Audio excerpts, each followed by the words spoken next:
आप सभी को राधे राधे, जय श्री कृष्णा। दोस्तों, आज की है लीला कथा हापुड़ से त्रिलोक जी ने हमारे साथ शेयर की है। त्रिलोक जी कहते हैं कि हमारे पड़ोस में एक मैया रहती है जिनकी आयु 75 वर्ष है और हमने बचपन से ही मैया को लड्डू गोपाल की सेवा करते हुए देखा है। मैया के अंदर जो श्रद्धा भाव, प्रेम और समर्पण भाव लड्डू गोपाल के प्रति है, ठाकुर जी के प्रति है, उसे देखकर सभी मैया का आदर सम्मान करते हैं। त्रिलोक जी कहते हैं कि मैं उन मैया का नाम उजागर नहीं करूंगा, इसलिए दोस्तों मैं भी उन्हें मैया कहकर ही संबोधित करूंगी। त्रिलोक जी बताते हैं कि जो मैया है उनका एक बेटा है, वो किसी शहर में जॉब करता है और अपनी पत्नी और बच्चों के साथ वहीं पर रहता है। मैया अपने हस्बैंड के साथ हापुड़ के छोटे से गांव में रहती है। लेकिन कुछ साल पहले जो है मैया के जो पति थे उनका देहांत हो गया और मैया भी काफ़ी बुजुर्ग हो गई है। अब त्रिलोक जी कहते हैं कि मैया लड्डू गोपाल की सेवा करती थी। सभी लोग जानते थे कि मैया लड्डू गोपाल से बहुत प्रेम करती है। उनके बेटे की शादी के बाद जब मैया बुजुर्ग होने लगी तो उनके मन की इच्छा थी कि उनकी बहू लड्डू गोपाल को अपने साथ ले जाए, क्योंकि अब उनसे न तो खाना बन पाता था और न ही लड्डू गोपाल की सेवा हो पाती थी। इस वजह से उनकी यही इच्छा थी कि उनका जो बेटा है वो शहर से आकर जो है लड्डू गोपाल लेकर जाए और उनकी बहू लड्डू गोपाल की सेवा करे। अपने लड्डू गोपाल के बगैर मैया एक पल भी नहीं रहती थी, इसलिए वो चाहती थी कि अंतिम समय में वो अपने लड्डू गोपाल के साथ ही रहे। इस वजह से वो अपने बेटे के साथ शहर जाने को तैयार भी थी, लेकिन उनका बेटा मैया को लेने नहीं आया। ऊपर से बहू ने लड्डू गोपाल की सेवा की जिम्मेदारी लेने से भी मना कर दिया। दोस्तों, हमारा उद्देश्य किसी की भावनाओं को ठेस पहुंचाना नहीं है। हो सकता है मैया का बेटा या बहू किसी एक में से कोई यह लीला कथा सुन रहा हो, तो हमारा सिर्फ उद्देश्य है इस लीला कथा को भक्तों तक पहुंचाने का, ताकि उन्हें यह आभास हो जाए कि ठाकुर जी अपने भक्तों की मनोस्थिति को अच्छी तरह से जानते हैं। जब भक्त पूरा जीवन पूरे समर्पण भाव से उनकी सेवा करता है तो ठाकुर जी उन भक्तों के साथ किस प्रकार से फल देते हैं। तो त्रिलोक जी कहते हैं मैया थी जो वो लड्डू गोपाल को अब रोजाना स्नान कराती, भोग लगाती। धीरे धीरे उनका शरीर वर्ध होने लगा, उनकी आयु बढ़ने लगी, रोज उनकी तबीयत खराब रहती थी। अब इस वजह से जो वो मैया थी वो लड्डू गोपाल की सेवा नहीं कर पा रही थी। वो लड्डू गोपाल को स्नान नहीं कराती थी, बस जहाँ पर लड्डू गोपाल जी विराजित थे वहीं पर बैठे बैठे उनके ऊपर जल का छिड़काव कर देती थी और सिर्फ महीने में 2 बार एकादशी के दिन हिम्मत करके लड्डू गोपाल की पोशाक को जो है धारण करते रहते थे। उस पोशाक को उतारकर दूसरी पोशाक धारण कराती थी। लेकिन अब वृद्धावस्था होने के कारण उनके हाथ कांपते रहते थे, उनमें कंपन होती थी, तो वो घबराती थी कहीं मेरे ठाकुर जी मेरे हाथ से न छूट जाए, कहीं मेरे लड्डू गोपाल को चोट न लग जाए। इस डर से भयभीत होकर अब वो लड्डू गोपाल को रोजाना स्नान नहीं कराती थी। एक दिन एकादशी के दिन जो मैया थी वो लड्डू गोपाल को स्नान करा के उनकी जो पोशाक उन्होंने धारण की थी उसे उतारकर दूसरी पोशाक पहना रही थी। तो अचानक से जो ठाकुर जी है वो मैया के हाथ से छूटकर नीचे जमीन पर गिर गए। जमीन पे गिरते ही मैया जोर से चिल्लाई, अरे मेरे लाला को चोट लग गई, और लड्डू गोपाल को उठाकर अपने सीने से लगा लिया। जोर जोर से रोने लगी। अब मैया के रोने की आवाज़ सुनकर जो उनके घर के आसपास लोग रहते थे वो घर से बाहर निकले और आए कि क्या हो गया, मैया इस प्रकार से क्यों रो रही है। त्रिलोक जी कहते हैं मैं भी मैया के घर गया और जाकर देखा तो लड्डू गोपाल का हाथ जो था वो टूट गया था और उस हाथ को जो मैया थी वो अपने हाथों में लेकर लड्डू गोपाल को अपने सीने से लगाकर जोर जोर से रो रही थी। अब सभी लोगों ने मैया को समझाने की कोशिश की कि मैया आप चिंता मत कीजिए, अब आप वृद्ध हो चुकी हो और जितनी सेवा ठाकुर जी की आपको करनी थी आप कर चुकी हो। ठाकुर जी भी आपकी परिस्थिति को अच्छे से जानते हैं कि अब आप उनकी जो है क्रम सेवा नहीं कर सकती। अब आप जाप कीजिए और जो ये लड्डू गोपाल है इन्हें विसर्जित कर दीजिए। और देखो अब तो ये खंडित भी हो गए हैं, इनका हाथ टूट गया है। शायद ठाकुर जी की यही इच्छा है कि आप उन्हें विसर्जित कर दो।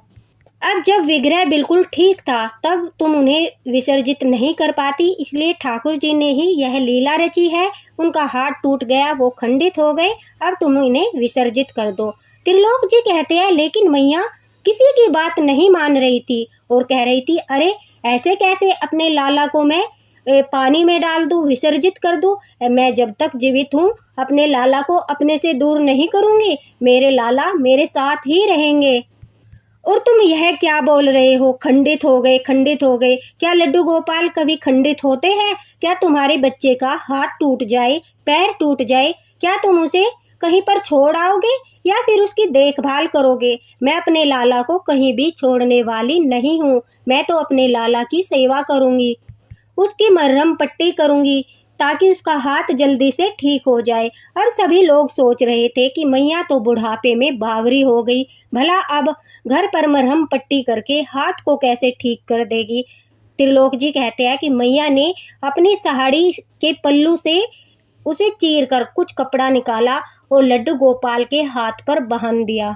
और दौड़ती हुई लड्डू गोपाल के लिए, वैसे तो उनसे चला नहीं जाता था, लेकिन ठाकुर जी को चोट लगी थी, वो अपनी जो परिस्थिति थी, जो उनको बीमारी थी, वो सब भूल गई और जल्दी से रसोई में जाकर लड्डू गोपाल के लिए थोड़ा सा हल्दी वाला मरहम तैयार करके लाई, उनके हाथों पर लगाया, उन्हें पट्टी बांधी और अपनी गोद में लेकर बैठ गई। त्रिलोक जी कहते हैं मैया की हालत इस प्रकार की हो गई थी कि वो अपना खाना भी नहीं बना पाती थी। आसपास के लोग उनका सम्मान करते थे, इस वजह से कभी कोई तो कभी कोई घर पर खाना दे जाता था। सभी को पता था कि वो प्याज लहसुन का खाना नहीं खाती, इसलिए कभी कोई उनके लिए फ्रूट दे आता था तो कभी उनके लिए कोई नमक की रोटी, गुड़ और अचार देकर आता था, क्योंकि सभी के घर में प्याज लहसुन का खाना बनता था। अब दूसरे लोगों के लिए तो कोई इतना कष्ट नहीं उठाएगा कि अलग से सब्जी बनाए, तो मैया को नमक की रोटी, गुड़ और अचार देकर आते थे। जिसका भी मन करता था वो मैया को खाना दे आता था और कभी कभी फ्रूट भी देकर आते थे। कई बार ऐसा होता था कि मैया को दोपहर को कोई रोटी देकर चला गया तो वो मैया शाम के समय वही रोटी खाकर अपना जीवन यापन करती थी। अब इस तरह वे लड्डू गोपाल को भी भोग लगाने के लिए अपने घर में एक मिश्री का डब्बा भर के रखती थी और हर रोज अपने लाला को मिश्री का भोग लगाती थी। त्रिलोक जी कहते थे कि वो कहती थी कि मेरा लाला तो जो भाव से खिला दे वही प्रसन्न होके खा लेता है। अब मैं ताज़ा भोजन तो नहीं बना सकती, लेकिन कुछ मिश्री के दाने प्रेम श्रद्धा भाव से उन्हें खिलाती हूँ। वो जानते हैं कि उनकी मैया कितने प्रेम से उन्हें खिला रही है। और दोस्तों, पूरा जीवन इतने श्रद्धा भाव से मैया लड्डू गोपाल की सेवा पूरे नियम के साथ करती रही, स्नान कराना, भोग लगाना। और अब अपने जीवन के अंतिम चरणों में जब मैया उनकी सेवा नियमों से नहीं कर पा रही थी, सिर्फ मिश्री का भोग लगाती थी और डर के मारे उन्हें स्नान भी नहीं करवाती थी, तो लड्डू गोपाल जो है वो अपने भक्त की स्थिति को समझते थे कि हाँ, अब परिस्थिति ऐसी है कि मेरा भक्त मेरी क्रम सेवा नहीं कर सकता। अगर हमारे हाथ पैर अच्छे हैं, हम अच्छे खासे हैं, सब काम कर लेते हैं, अगर उस समय हम लड्डू गोपाल की कर्म सेवा न करें तो हमें पाप लगता है। लेकिन अगर हम सेवा करते करते बुजुर्ग हो गए, अब हमारी परिस्थिति इस प्रकार की है कि हम सिर्फ ठाकुर जी को भाव ही समर्पित कर सकते हैं, तो ठाकुर जी प्रेम से हमारे भाव भी स्वीकार करते हैं, क्योंकि वो तो प्रेम और भाव के भूखे हैं। वो जानते हैं कि मेरा भक्त जो है वो पूरा प्रेम और श्रद्धा भाव अपने मन में मेरे लिए रखता है। तो दोस्तों, मैया जो है वो मिश्री का भोग लगाती थी और इस डर से कहीं लाला फिर से मेरे हाथों से न छूट जाए, उन्हें स्नान नहीं कराती थी। अब वो बस लड्डू गोपाल को बिना नहलाए, बिना पोशाक बदले इसी रूप में उनकी सेवा कर रही थी। लेकिन रोज नित्य नियम से वो लड्डू गोपाल के हाथ की मालिश करती थी, उन्हें दोबारा से वो हाथ लगाकर पट्टी बांधती थी और रोती थी कि मेरे लाला को कितना दर्द हो रहा है, मेरे लाला को कितनी चोट लग गई है। और जो कोई लोग उन्हें आकर लड्डू गोपाल को विसर्जित करने की बात कहता था, उनके साथ वो झगड़ती थी, लड़ती थी कि दोबारा मेरे घर पर मत आना, और इस तरह की बातें मेरे लाला के बारे में अगर की तो मुझसे बुरा कोई नहीं होगा। अपनी माँ का, अपनी मैया का इस तरह का प्रेम भाव देखकर लड्डू गोपाल भी शायद रोने लगते होंगे। मैया को समय समय पर ठाकुर जी की अनुभूति होती थी, क्योंकि जब भी देखती थी वो अकेले बैठे बैठे त्रिलोक जी कहते हैं किसी से बातें करती रहती थी। ऐसा लगता था जैसे सचमुच उनके सामने लड्डू गोपाल बैठे हैं और वो उनसे बातें कर रही है। एक दिन त्रिलोक जी कहते हैं कि मैं खाना देने के लिए मैया को उनके घर पर गया, और उनके घर पर जाकर मैंने जो दृश्य देखा उसे मैं अपने जीवन भर नहीं भूल पाऊंगा। वो कहते हैं कि मैं जैसे ही मैया को खाना देने गया, वो लड्डू गोपाल के हाथ की मरहम पट्टी कर रही थी। मैंने उनसे कहा कि मैया, आप ऐसा क्यों नहीं करती, किसी से कहकर या मुझे ही दे दीजिए, लड्डू गोपाल का जो हाथ है वो मैं ठीक करवा के ला दूंगा। कुछ समय के लिए लड्डू गोपाल मुझे दे दो। तभी मैया कहती है, नहीं रे बावरे, कैसी बात करता है, मैं अपने लाला का हाथ ठीक करवाने के लिए किसी को ऐसे सौंप दूं? मैं किसी पर भरोसा नहीं कर सकती। अगर मेरे पास इतनी सामर्थ्य होती कि मैं स्वयं जाकर लड्डू गोपाल का हाथ ठीक करा लाती तो मैं जरूर जाती, लेकिन मेरे में इतनी सामर्थ्य नहीं है। मैं बुजुर्ग हो चुकी हूँ और मैं रोज इनकी पूरे प्रेम से मरहम पट्टी करती हूँ। देखना, मुझे सारी औषधियों का ज्ञान है, जल्द ही मेरे लाला का हाथ ठीक हो जाएगा। और जब मेरी मृत्यु होगी, तुम सोचते होंगे उसके बाद मेरे लाला का क्या होगा, तो देखना ये स्वयं ही कोई न कोई रास्ता अवश्य निकाल लेंगे। ये तो कृपा निधान है, ये भी मुझे छोड़कर नहीं जाना चाहते। जब तक मैं जीवित हूँ तब तक मेरे साथ ही रहेंगे, इसीलिए अभी तक इन्होंने कोई ऐसा चमत्कार, कोई ऐसा लीला नहीं की कि यह अपनी सेवा किसी और को दे, क्योंकि ये भी मुझे छोड़कर नहीं जाना चाहते। जो सांसारिक रिश्ते होते हैं, मेरा बेटा है, उसने मुझे छोड़ दिया। वो कभी कभी मेरा पता जरूर लेता है, लेकिन न तो वो मुझे साथ लेकर जाता, ना मेरे लड्डू गोपाल को साथ लेकर जाता। लेकिन देखो, मेरे लड्डू गोपाल, मेरे लाला, मेरे ठाकुर जी हर परिस्थिति में, हर सुख दुख में मेरे साथ है। मैं बुजुर्ग हो चुकी हूँ, इन्हें खाना भी नहीं खिला सकती, इन्हें नहला भी नहीं सकती, फिर भी मेरे लाला मेरे साथ है, मेरे पास है। त्रिलोक जी कहते हैं, मैंने बड़े आश्चर्य से पूछा कि मैया एक बात बताओ, लाला हमें तो दिखाई नहीं देते, कहाँ है तुम्हारे लाला? तो मैया कहती है, अरे मूर्ख, आंखें बंद करके देख, तुझे लाला नजर आएंगे। वो तो मेरी खटिया के पास ही बैठे रहते हैं। जब भी मैं उन्हें आवाज लगाती हूँ, पुकारती हूँ तो दौड़ कर आते हैं। और अब मेरे लाला का हाथ भी बहुत ठीक हो गया है, उसमें काफी आराम है। देखना, कुछ दिनों में उनका हाथ बिल्कुल स्वस्थ हो जाएगा। त्रिलोक जी कहते हैं कि मैं मुस्कुराकर वहां से वापस आ गया और घर आकर कहने लगा कि मैया तो सठिया गई है। उन्हें तो लाला अपने सामने बैठे दिखाई देते हैं और कह रही है कि बिना ठीक करवाए ही लड्डू गोपाल का जो हाथ है वो ठीक हो जाएगा। ऐसा भला कहीं कलयुग में चमत्कार होता है? अब तरह तरह की बातें लोग मैया के बारे में कर रहे थे कि मैया सठिया गई है, बूढ़ी हो गई है, अनाप शनाप कुछ भी बोलती रहती है।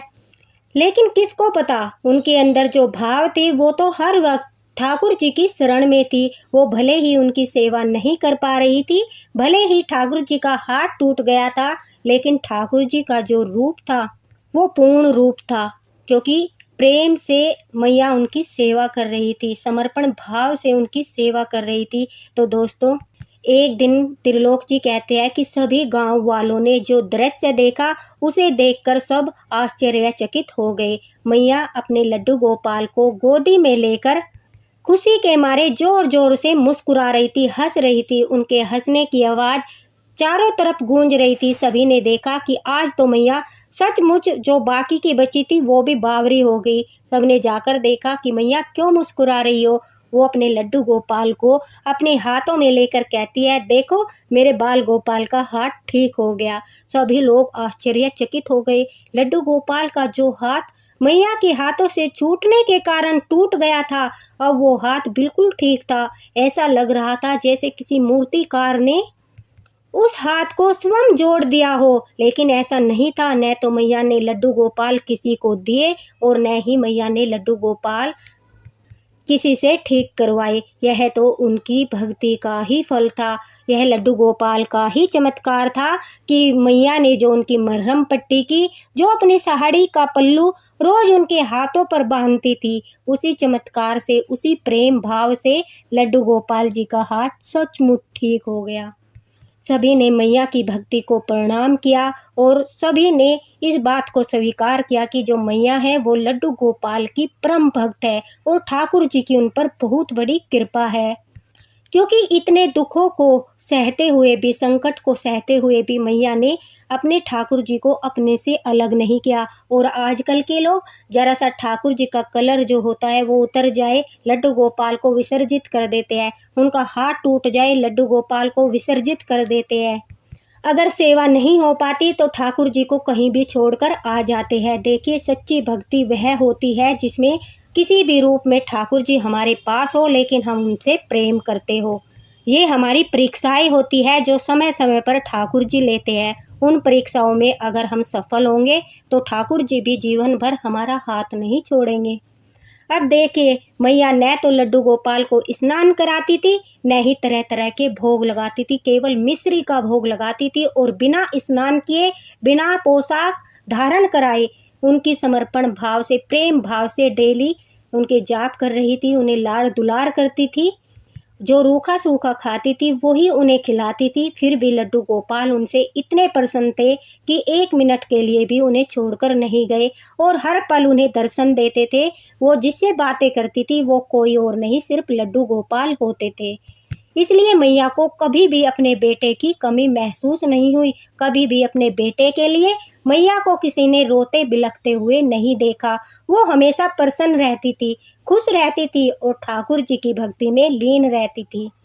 त्रिलोक जी कहती है कि एक ऐसा समय आया जब मैया इस दुनिया को छोड़कर वैकुंठ धाम को चली गई। उस समय उनका बेटा, बहू और उनके नाती पोता सब आए।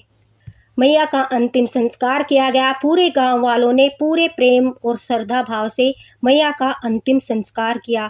और आश्चर्य करने वाली बात यह थी कि मैया ने जिस प्रकार से यह कहा था कि ठाकुर जी स्वयं किसी को अपनी सेवा देंगे, मैया की भक्ति की चर्चा चारों तरफ हो रही थी। न जाने कैसे एक मंदिर के गोस्वामी जी को मैया के लड्डू गोपाल के बारे में पता चला और वो बहुत दूर से मैया के लड्डू गोपाल लेने के लिए आ गए। आकर उन्होंने मैया के घर के बारे में पूछा, उनके घर गए। मैया के घर जाकर उन्होंने जहां लड्डू गोपाल विराजित थे उन्हें लेकर चले गए।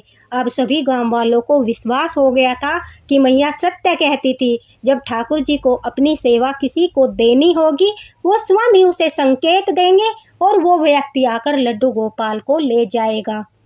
त्रिलोक जी कहते हैं कि ठाकुर जी ने गांव में से किसी भी व्यक्ति को अपनी सेवा के लिए नहीं चुना। जानते हो क्यों? क्योंकि किसी के अंदर श्रद्धा भाव और प्रेम नहीं था। अगर श्रद्धा भाव और प्रेम होता तो वो मैया के जीते जी कहता कि मैया आप चिंता मत करो, आपके लड्डू गोपाल की सेवा हम करेंगे, हम उनकी सेवा का उत्तरदायित्व लेंगे। लेकिन किसी ने ऐसा नहीं बोला। यह शायद गांव वालों की भी परीक्षा थी।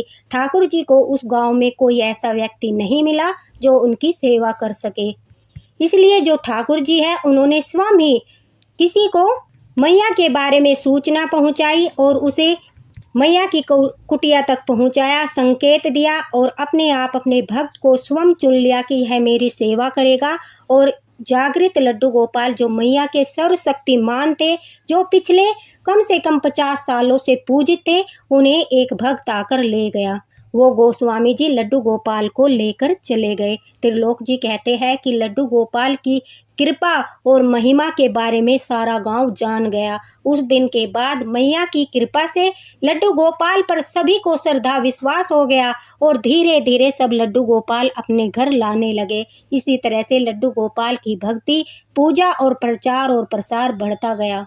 त्रिलोक जी का बहुत बहुत धन्यवाद। इतनी प्यारी लीला कथा उन्होंने हमारे साथ शेयर की। दोस्तों, अगर लीला कथा पसंद आई हो इसे शेयर अवश्य करना और लाइक भी करना। मिलते हैं अगली लीला कथा में, तब तक के लिए राधे राधे, हरे कृष्णा। लड्डू गोपाल की कृपा आप सभी पर बनी रहे।